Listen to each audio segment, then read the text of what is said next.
Hello, আসসালামু আলাইকুম। তো ফেসবুক পেজের ইউআরএল চেঞ্জ করতে হলে আপনার যে সেটিং আছে, সেটিংয়ে গিয়ে অ্যাপসে যাবেন। অ্যাপসে যাওয়ার পরে ফেসবুকের যে অ্যাপস ডিটেলস আছে ওইখানে গিয়ে আপনার সেট আস ডিফল্ট একটা অপশন আছে, ওইখান থেকে আপনার এটাকে অফ করে দিতে হবে। তাহলে ওপেন সাপোর্টেড লিঙ্কগুলো আপনার সাপোর্ট করবে না। আপনি নিজে একটা লিঙ্ক ক্রিয়েট করতে পারবেন আপনার পেজের ইউআরএল সেট করার জন্য। তো সেট করার জন্য আমি ক্রোম থেকে আমার ফেসবুক পেজে লগ ইন করলাম। তারপরে সেটিংয়ে ক্লিক করার পরে পেজ সেট আপে ক্লিক করব। পেজ সেট আপে ক্লিক করার পর এখানে দেখবেন যে উপরে আসবে আপনার পেজের সব ডিটেলস। তারপর নেমের পাশে যে ভিউ আছে ওটাতে ক্লিক করার পরে এই যে আপনার ফেসবুক পেজ নেম আর আমারটার নাম হচ্ছে ব্রোকেন হার্ট, কিন্তু এখানে আগের পেজের নাম দেখাচ্ছে পল্লী কুরিয়ার। তো এটা আমি চেঞ্জ করে আমি এখানে দিব ব্রোকেন হার্ট।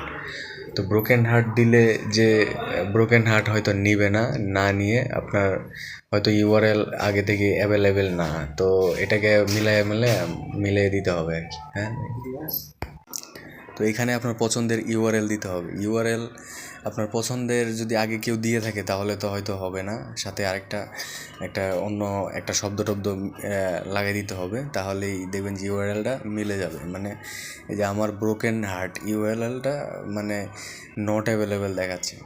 তো আমি এটার সাথে যদি একটা RUHU মানে এরকম একটা কিছু দিয়ে দিই, একটা অ্যানাদার ওয়ার্ড, তাহলে হয়তো ইউআরএলটা কাজ করবে। এই যে ইউআরএলটা অ্যাভেলেবেল আছে। তো আমি এটা দিয়েই সেভ চেঞ্জে মানে ক্লিক করলে আমারটা কাজ আশা করি হয়ে যাবে। তো এই যে দেখেন ইউআরএল অ্যাভেলেবেল আছে, ব্রোকেন হার্টে অ্যাভেলেবেল না, সাথে RU বা HU এভাবে দিলে এটা মিলে যাচ্ছে। তো আমি এভাবেই আসলে সেভ দিলাম। তো এখানে পাসওয়ার্ড দেওয়ার পরে ফেসবুক পাসওয়ার্ড, আপনার প্রোফাইলের পাসওয়ার্ড দেওয়ার পরে এটা সেভ চেঞ্জ হয়ে যাবে অটোমেটিক। হ্যাঁ, চেঞ্জ হয়ে যাওয়ার পরে আপনার ইউআরএলটাও আশা করি চেঞ্জ হবে। তো এই যে আমার দেখেন এখানে পেজের তো উপরে যে আমার লিঙ্কটা আসছে, তো ওই লিঙ্কটাতে যদি এখন আমি ক্লিক করি তাহলে তো আমার লিঙ্কটা আসলে সেট হয়ে গেল।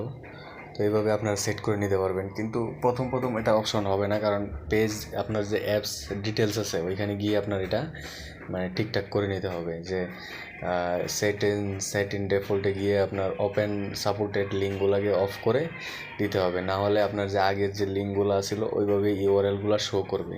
তো ওইভাবে না দিয়ে আপনি লিঙ্কটা অফ করে আপনি নিজের মতো করে একটা লিঙ্ক তৈরি করে, যে দেখেন আমারটা facebook.com/brokenheart RUHU এভাবে আসলো।